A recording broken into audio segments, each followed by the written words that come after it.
Hi, everyone. Welcome to Connect and Learn. Our presenter today is April Crowell. April Crowell is a holistic practitioner, educator, and mentor based in Boise, Idaho. Boise? Okay. Specializing in Asian medicine, aromatherapy, and holistic nutrition. She has been teaching and treating clients since the early 1990s. She is an AOBTA certified instructor. She previously served at the Wellspring School for Healing Arts and currently runs her own apprenticeship programs, classes, and herbal workshops. Welcome, April, and thank you for presenting today. Hi, thank you for having me. I'm glad to be here. So, for today's Connect and Learn, I wanted to talk about the summer solstice and specifically the horary points. Now, I recognize we are past the summer solstice, but that's okay. Learning about the horary points can be useful at any time to use them. So, we have our lovely little handout presentation here that we can follow along with. And thank you, Cara and Elisa, for the great introduction. This is me. I'm in Boise, Idaho, and I love my work, which is not something everyone can say, but I am very happy to be able to be here and present for the AOBTA. So with the summer and the fire element, we've just entered into the summer season. Knowing the 5 elements, hopefully, those of you who are watching have at least had your introduction into the 5 elements. We have fire, earth, metal, water, wood. And each of the 5 seasons has numerous correspondences. Like everything that exists can be categorized into one of the 5 elements based on how it behaves, its energetics, its nature. The wonderful thing about the fire element is it has 4 organs, whereas all the other organs have a yin, or all the other elements have 2 organs, one yin and one yang. The fire element is special in that it has 4. And it has a lot to do with relationships and connecting and engaging with other people. So the summer, again, is ruled by the fire element. It's the time when there is a lot of heat and energy rising. We're at maximum expansion and growth. Even kids grow faster during the summer. Activity, we should be moving, we should be dancing, we should be playing, we may be working in our gardens. It should be vibrant and colorful time for us.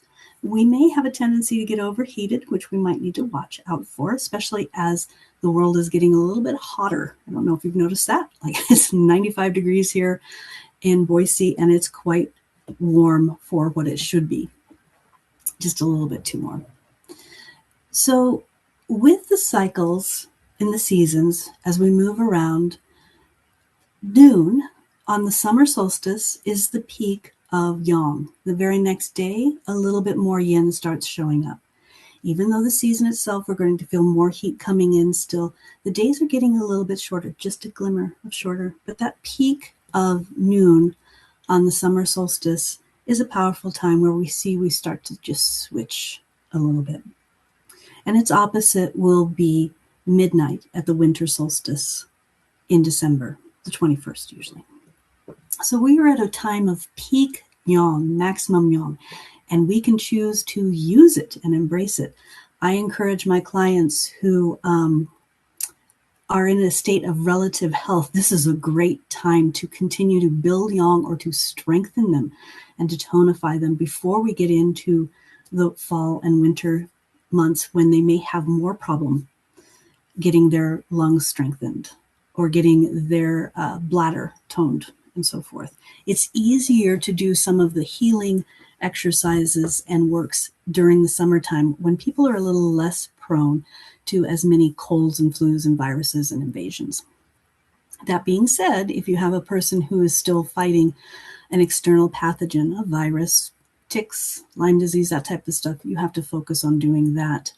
But this can be a beautiful time of year to really work on tonifying and strengthening people before the fall season starts coming up.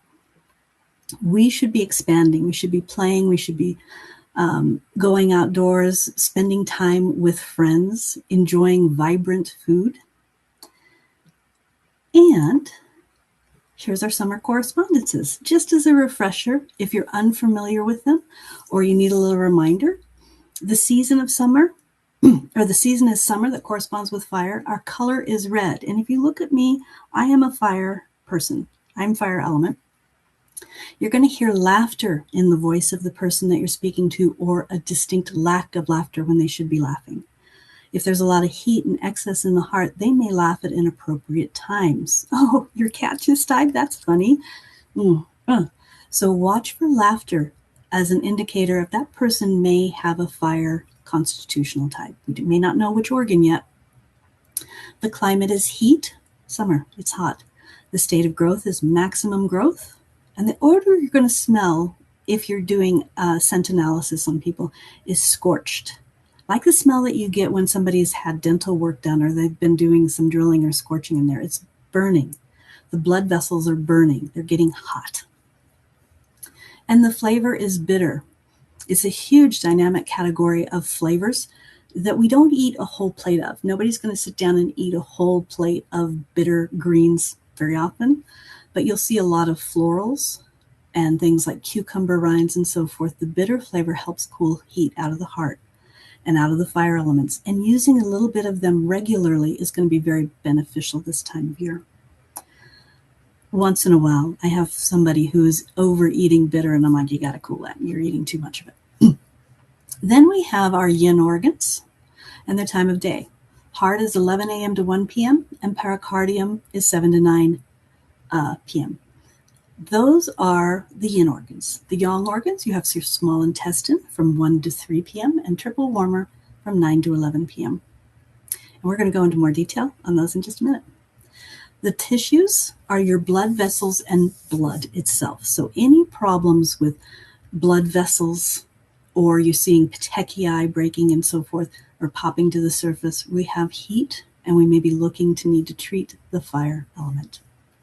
The tongue is the same embryonic tissue as the heart. So anytime you see somebody who has, or hear someone who has stuttering, any tongue disharmonies, frequent laughter, frequent stuttering, we're looking to the fire element and may need to calm fire and Shen. And our spirit is Shen. And when the heart is settled, the Shen has a house. It is housed and you are calm. You have dreamless sleep or undisturbed dreaming sleep. And you are at ease. Pain seems negligible.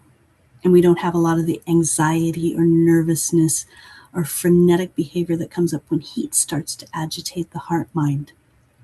You'll see Shen disturbance in all forms of what is diagnosed Westernly as psychospiritual disharmony. So ADD, ADHD, any of the bipolar disorders, personality disorders, you will often see that there tends to be Shen disturbance or Shen unsettled in that. Our emotion is joy or lack of joy.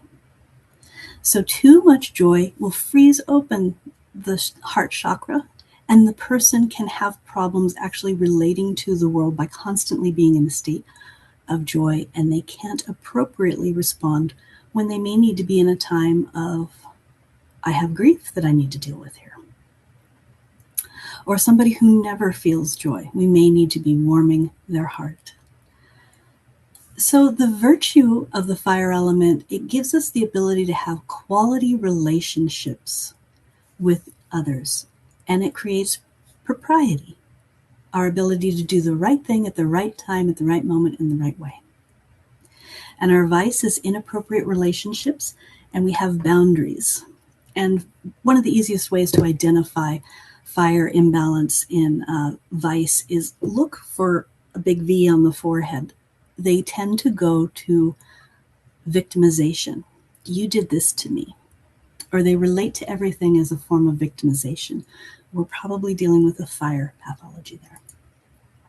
Okay, so I chose the horary points to talk about for this because clients love to have tools to work with, to take home and to work on themselves with, and it's very empowering for them.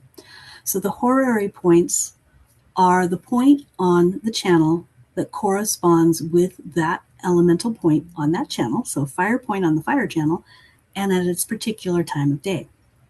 You can work these points at any time, but we get significant bang, if you will, when we work them at their time of day. And extra points if we work them on their time of day at the solstice or the equinox, depending upon which element we are working with. And feel free to ask questions as we're going along if you have any. So with each of these points, and we're going to have 4 because we have 4 organs or 4 officials in the fire element, we're going to find them bilaterally. They're easy to find for the fire element because they're on the hands and on the wrist. And you can massage each one for about 20 to 30 seconds. I'd say actually about a minute is going to probably be better to reach in there. Okay, let me find the right button here. So let's talk about the 4 fire officials first. If you're unfamiliar with them, or if we just need a little review, we have 4 major officials, and there's a distinct hierarchy with these 4 officials. So you have the heart, who is the sovereign. And you're going to see it in books called The Emperor. But I recently worked with somebody who was non-binary, and it's like, does it need to have a gender? And I'm like, no, it doesn't. It can be sovereign. That's fine. That works. And the sovereign is what you know to be your truest of true self, your most authentic self. And it wants to bring your light and virtue to the world. Your gifts, your talents that you want to bring forward into the world. But we don't want to have our sovereign sitting out on the steps out where anyone can have access to it, or out on the outside of the fence, or out where it can be easily harmed or damaged. It's very well protected. Even the channel itself is on the innermost aspect of the arm and only has 9 points. It is well protected physically.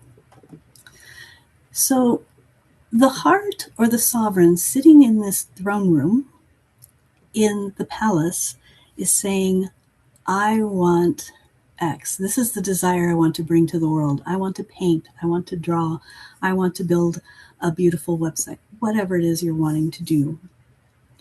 It is supposed to recognize the virtue of all of the other officials that it is responsible for and breathe onto them encouragement to do the best they can for whatever that official is. So encouraging Liver, who is the general in charge of vision and planning, to do the best it can with vision and planning without over-controlling. The small intestine is our minister to the sovereign, and it sits outside the throne room, separating the pure from the impure. It takes the time to decide whether or not the food you just ate, what of it needs to be kept and processed for further refinement, to bright and pure and good, and what needs to be let go of and moved down into the lower intestines for further processing and then being released. That's a gross level plane. That's what's physically happening. But the small intestine is doing the same thing with information that you are receiving from the person that you just had an argument with, to the book you just read, to somebody lecturing you, or what are you going to take away from this that you see as pure? So the small intestine is separating the pure from the impure, protecting the sovereign by saying, yes, you get to go in and speak to the sovereign. No, you're not safe. Or you can be out here in this outer realm and speak to them, but not have close access to it.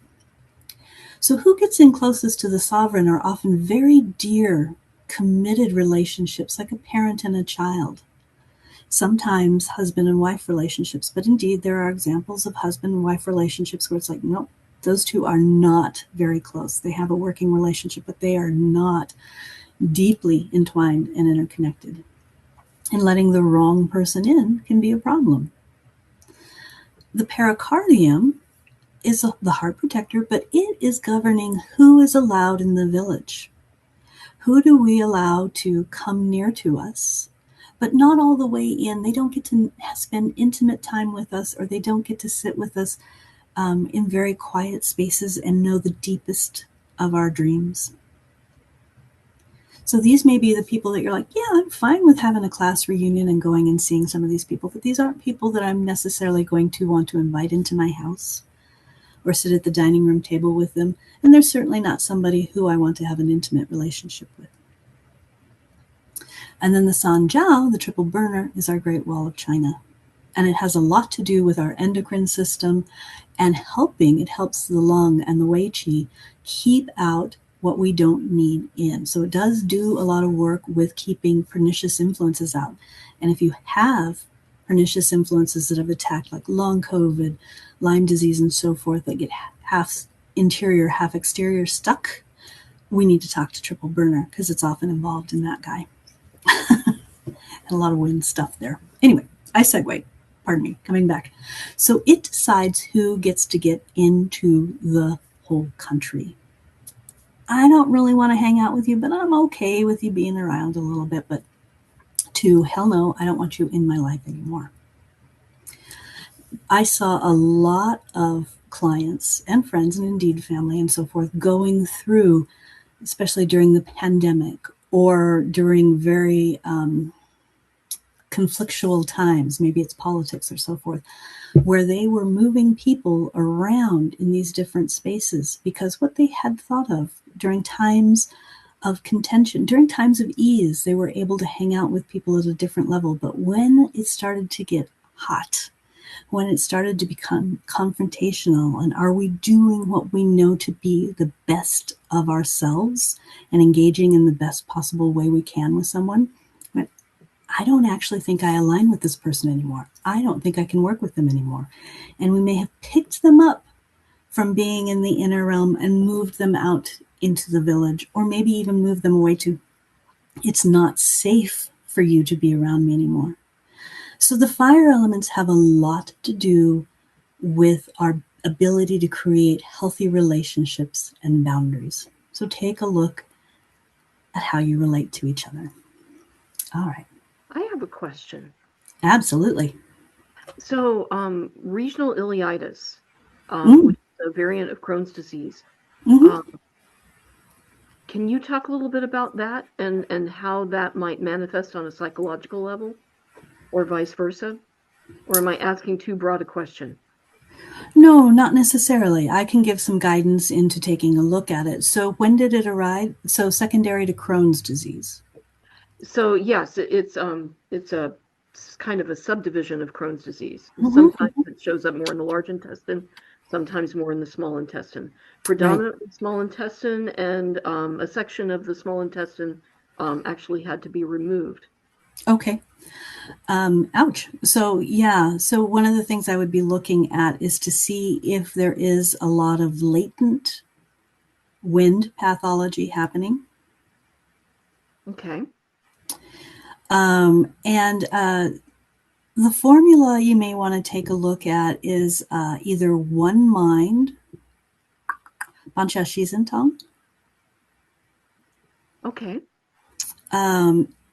Notice if when you're having the Crohn's attack, if there is, how much do you see the wood element flaring up, like extreme heat in the liver and gallbladder causing the ileitis or the Crohn's disease attack? I'm trying to find in the diaphragm, what I'm leading towards is in the diaphragm, which one of the organs is being egregious or attacking the other that may be kind of weak.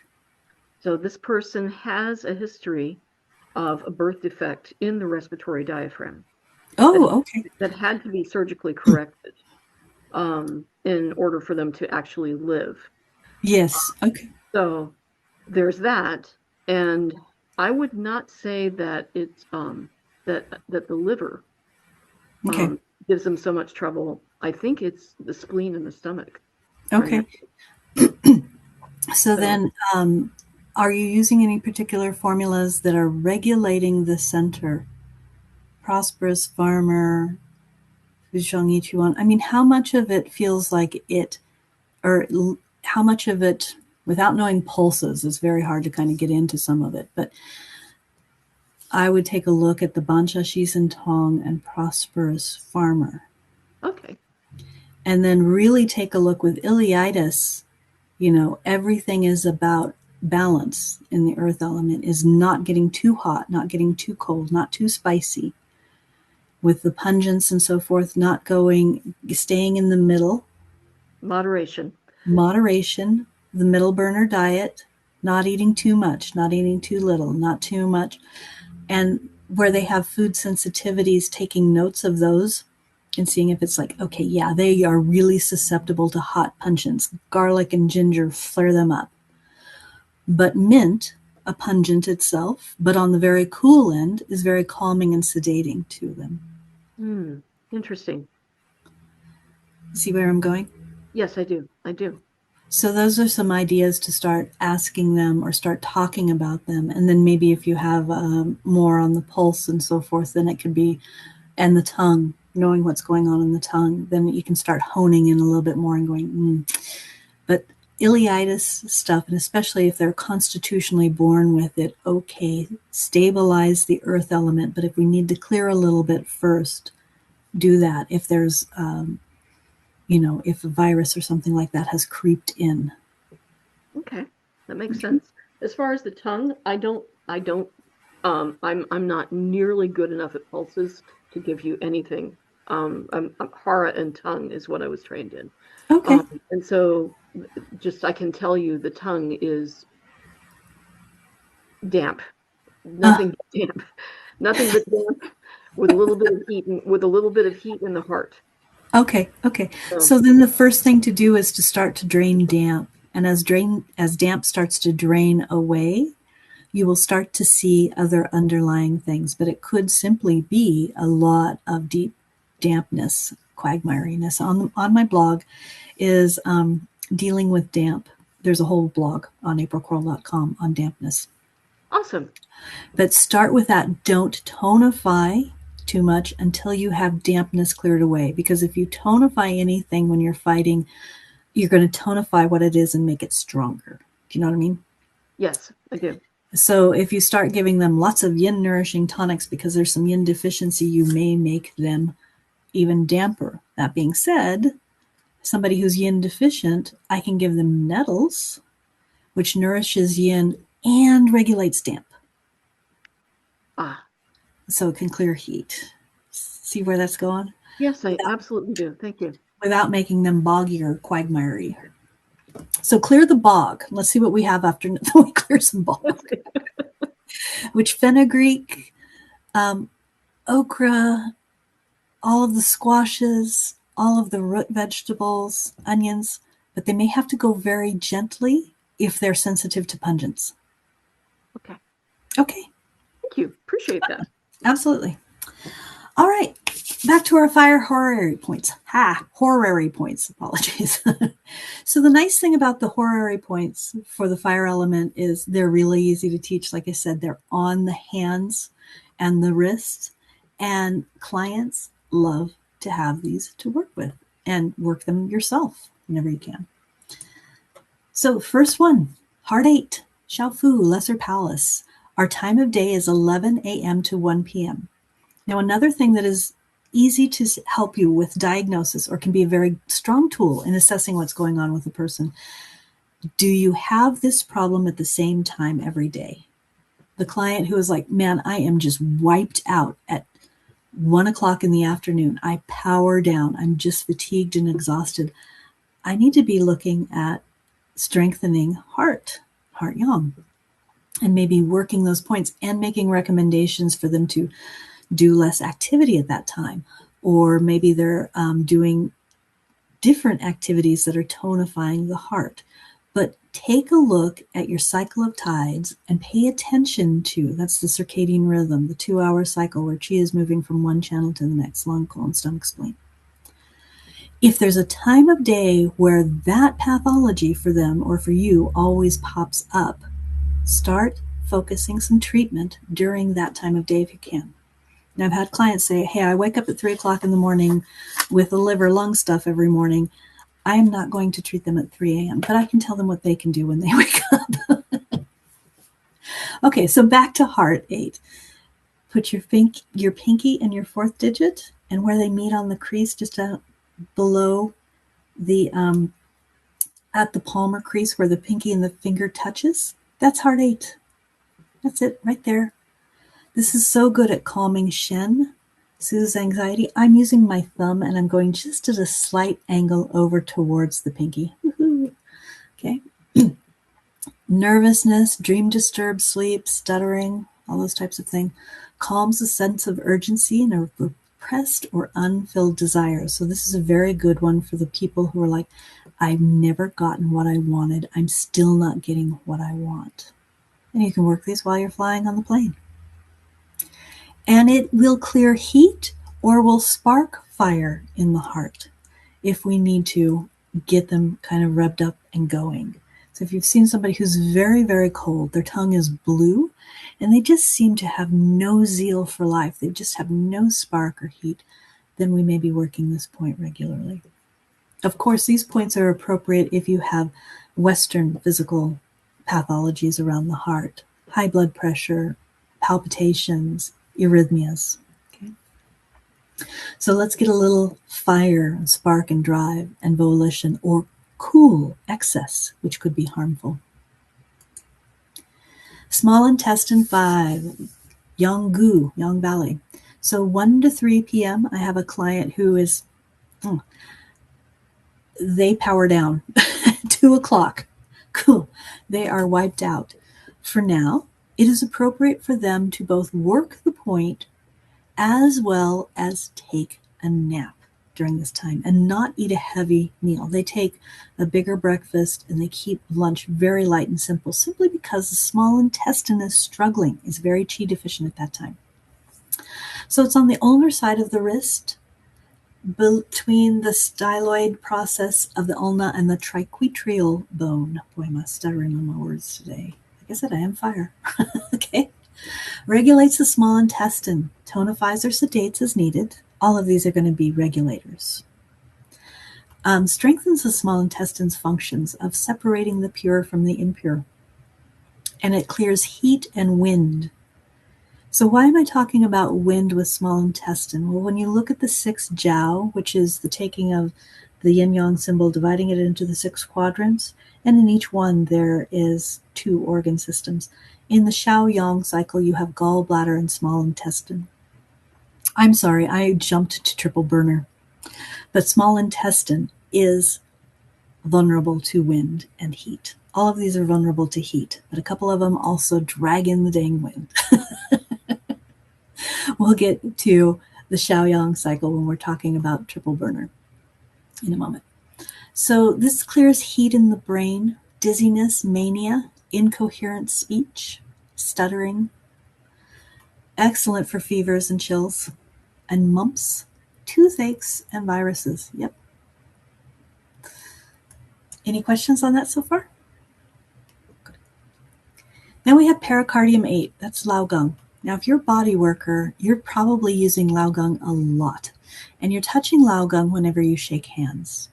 So when you make a soft fist between the middle finger and the third and fourth digit, you will find Laogang, pericardium 8. There's a whole blog on my website that goes into greater detail about pericardium and what it is used for. 7 to 9 p.m. is when you're working this. There's also a great technique that you can work where you're placing pericardium 8 to pericardium 8 and you're just twisting. It's a nice little qigong move to wake up the palms of the hands and get Laogang connected. Tonifies and regulates the heart. Remember that pericardium does a lot of work at protecting the heart, has a lot of similar functions to the heart, but it does a lot for clearing heart phlegm, fire, so mania, anxiety, ADD, ADHD, OCD, extreme agitation, fright. Uses for shock and trauma and dream disturbed sleep. Also use this for people, we have some terms that have come up, which are great. We're just learning new phrases and diagnosis. But when I started practicing, the term neurodivergent wasn't in any of the medical realm at all.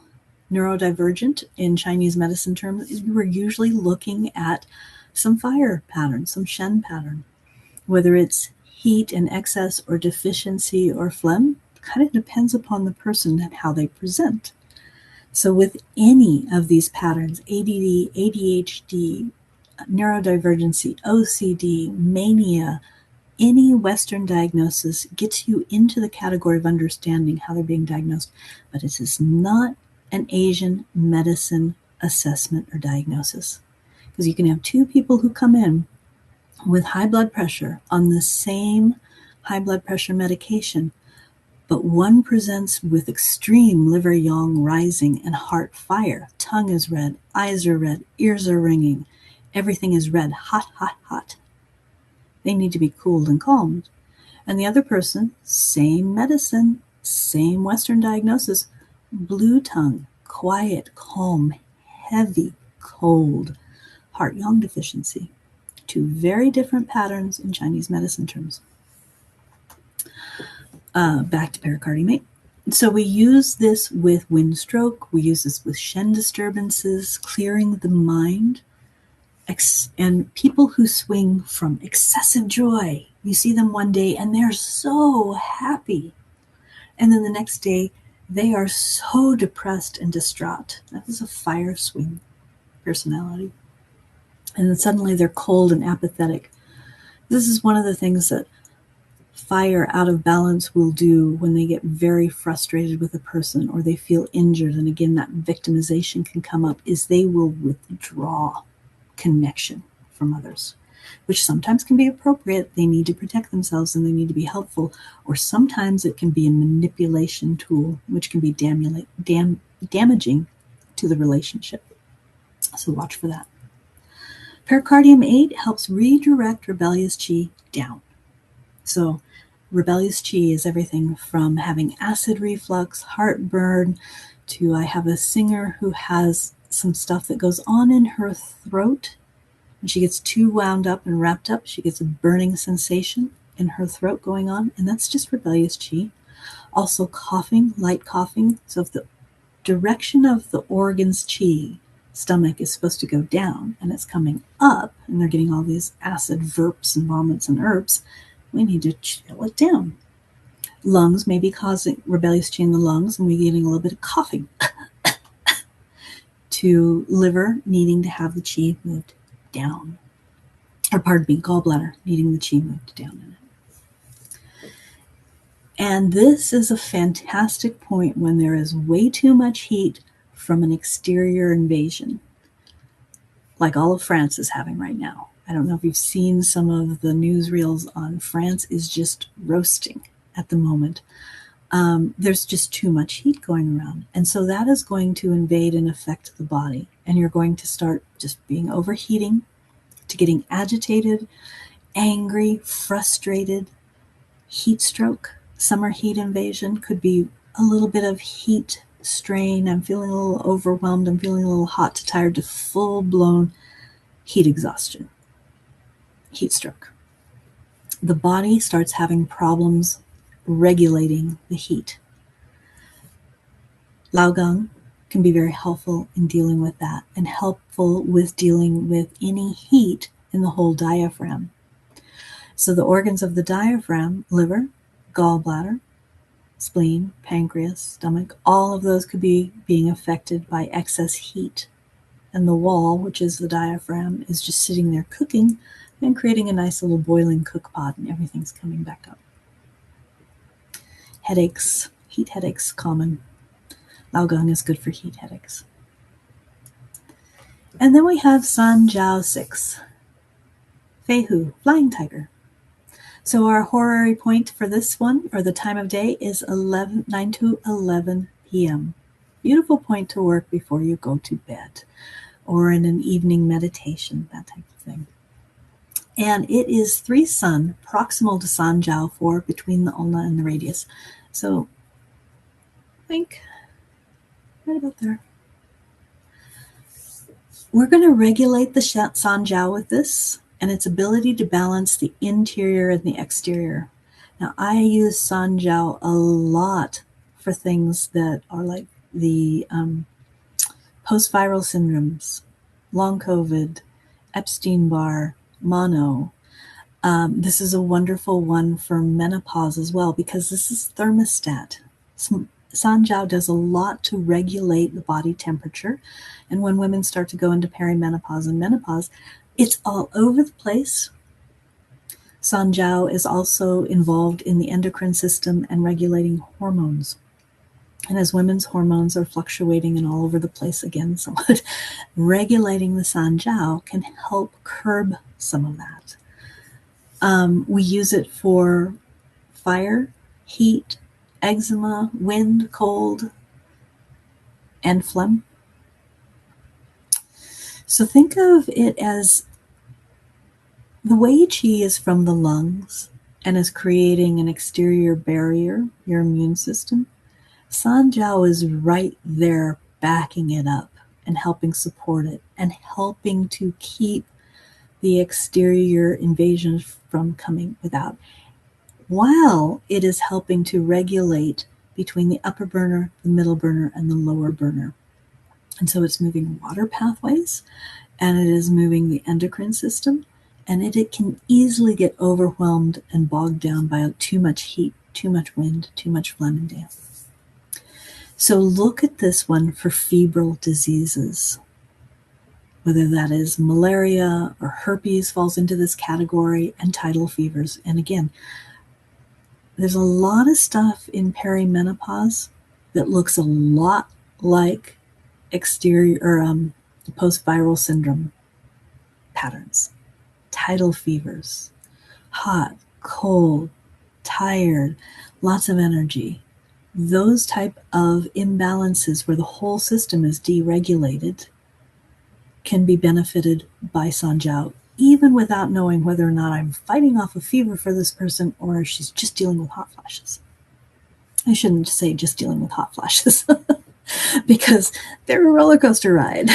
Most women end up with a lot of imbalances that they have to regulate both physically and mentally and emotionally. Sanjiao is very, very helpful in treating perimenopausal syndromes. A beautiful thing about Sanjiao 6 is this is really good at helping create an appropriate boundary to that person who you don't even want to have in the room with you. So important for treating people who have had boundary violations, rape, incest, and so forth. Helping them build an appropriate boundary to start creating a sense of safety and space. Like I said, think of it like the Great Wall of China, creating that space between them so that they have greater regulation and control of self. Being able to go, nope, it's not safe to be around you. Nope, it's not okay to have you around me or touching me. That's not okay. Okay. And that's the presentation so far. Do we have any other questions? I got through that a little faster than I expected, but I am happy to field any questions if anyone has any. Thank you, April. That was fascinating. Yeah. So even though we've passed the summer solstice, we're not right at the peak.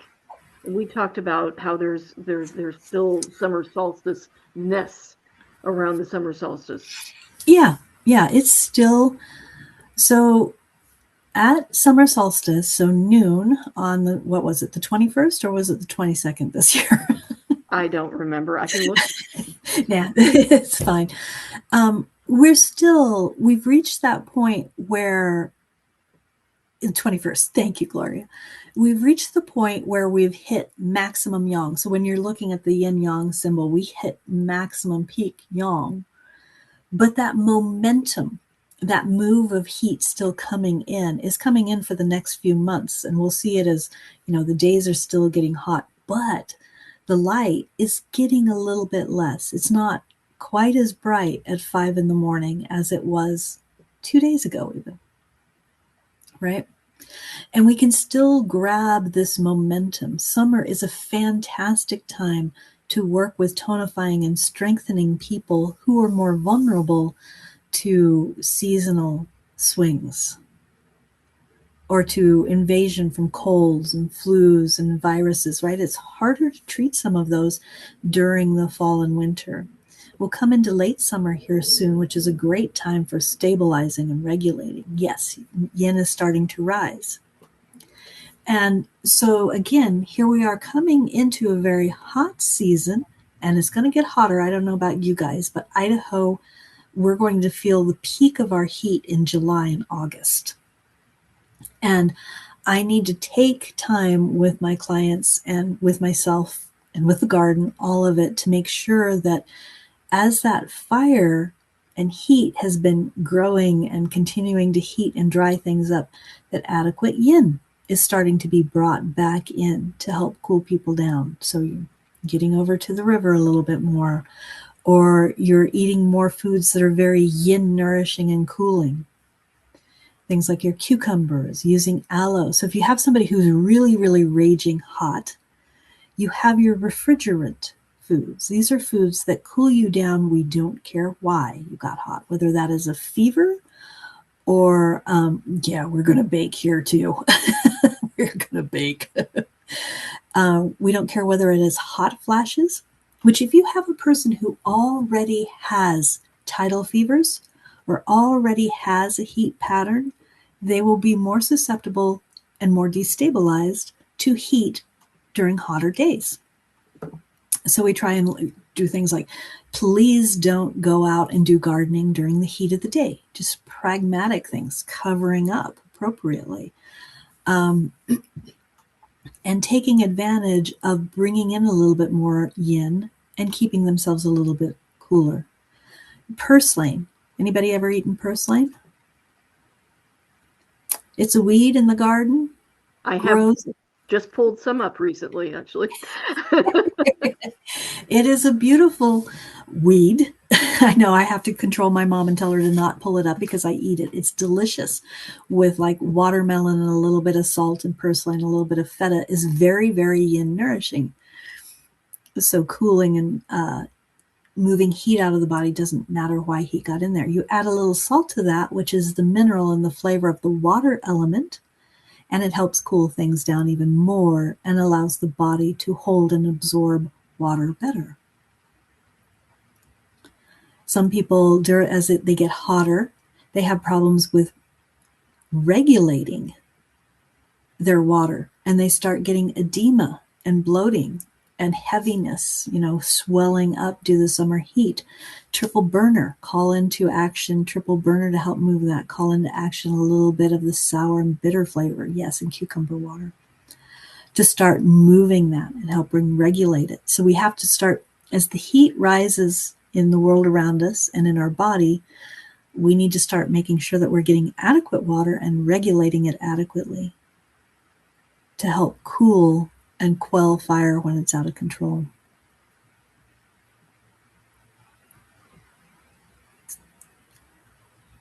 Watermelon season. Yes, watermelon season is coming. Cucumbers, all of the melons, all of the summer squashes are high in water content. All of your fruits are highly yin nourishing and cooling. And so we should have more of them and have an abundance of them. Even how you cook is going to help.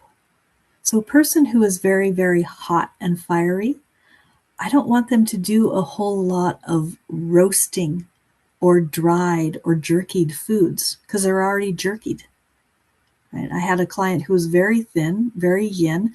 She was a vegetarian, which is fine. It can be done very well and healthy, but she was also, so she's not eating a lot of fats at all, not even healthy vegetable fats.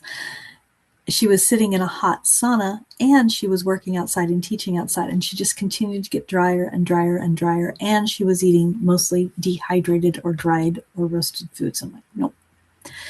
She needed an abundance of yin nourishing water-based foods and to stop being in the hot sauna when it's 100 degrees outside and she's teaching yoga out in 100-degree weather. So you can also take a look at how the person is eating and whether or not what they are eating and how they're preparing their food is supportive of regulating heat. Again, some people need a little heat and they're thriving during this time of year. Great. Others of us need to cool it a little bit. So giving some of those guideline balances for your clients and for yourself can be very helpful. We may need more water-based foods. Sunday was also International Yoga Day. Cool. Cool. Yeah. So any other questions right off? I do have another question. Absolutely. So I'm very intrigued by some of what you were describing in terms of treating people who have had serious boundary violations. Would you say then that during the summer would be an ideal time to treat these specifically? Treating them is ideal. I don't know that we necessarily need to say that there's a season aligned with treating the psycho-spiritual health of the person. Okay. It is more important to get them to a place where they can receive treatment. And that depends upon the person. Because, I mean, when it comes to the psycho-spiritual health, you can't force anybody, excuse me, to be treated who doesn't want to be treated, obviously. Mm-hmm. And there's going to be personal likes or dislikes, nature of self. Always start with clearing shock and aggressive energy. If you suspect there has been rape or trauma, but there's some people who have had boundary violations and been violated, and they managed to regulate. So it comes down to whether or not that person has either skills or knowledge, or their body was able to regulate on the 5-element cycle: fire, earth, metal, water, wood, the Sheng cycle, being able to go restabilize. So you can have two people who have almost the same identical upbringing, background, even the same abuse that happened to them, and one may have come away from it with going, yuck, that happened, but I figured out how to deal with it and I'm moving forward in my life. And another who's horrifically traumatized and petrified and really struggling with it. So it's very, very individualized in what you're dealing with the person. But you won't get very far if we still have to clear shock and aggressive energy. Does it make sense? Yeah, I'd love to hear more about that. Yeah. So if there is shock, like it was recently that it happened, if that isn't cleared, then the 5 elements literally can't regulate. They literally cannot come back to place, and the person will continue to bobble in and out of whatever it is they're manifesting. And each of the 5 elements will manifest a little differently than the other. Yes, flower essences can be very powerful and very helpful in dealing with it. Sometimes, the Yunnan Bayao formula? Yes. Yes. So that little red pill, if you get the blister pack sheets, that little red pill in the center, we wish we could have that bottled and have available, this whole thing, counter shock. So if you met somebody and they just saw a horrific accident, or they saw someone shot or something like that, or they came out of a very horrific thing, you give them something to clear shock immediately. Because what happens with shock, which is one of the emotions that hits the fire element, the chi scatters in all directions. And we got to pull them back down in and get them grounded. I mean, now the first things first, we may need to get them to safety. We may need to get them to stop bleeding. But that pill, yeah, sometimes aconite can be a great tool for this. But that little red pill in there, or rescue remedy, can be a good one to ground them. If they're in this, go ahead. I hadn't thought of using that little red pill for psychological trauma. That's interesting. Yeah. I would have thought rescue remedy, but that's interesting.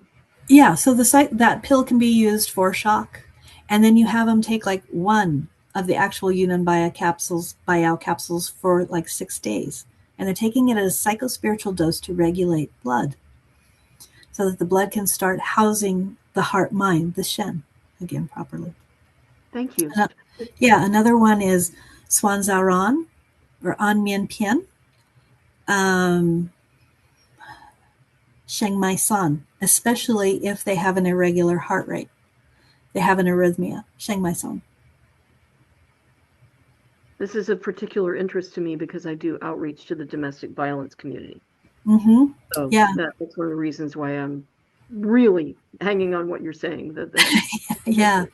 Yeah. And working in some of those realms and fields can be hard because whether or not you can get the people in and be able to touch them, whether or not they're in a space where they can start safely being treated. I mean, I saw that at the start of the pandemic with some people who were coming in regularly, who were just on the edge of being in a safe scenario. And once the pandemic hit and they started seeing that the family was not safe to be around because of their relationship to what was going on with how the community was dealing with the pandemic, what, they had major fear of it, but others were like, it's just a cold, it's no big deal. To that being twisted into violence against the family member, you need to get out of there, you need to get safe kind of scenario. So if you're dealing with these levels of healing crisis in people, it depends upon what they are able to receive and have at that time. But yeah. Yeah. Thank you, Piers. Great to have you. I would consider all of those protocols for that. Unfortunately, I did not get to speak to that client again. I believe she moved out of the valley, but that was an extreme scenario. And I'm not in outreach with a lot of trauma clients right now. Thank you. That was Yeah, extremely helpful. I appreciate your answering those questions. absolutely. Absolutely.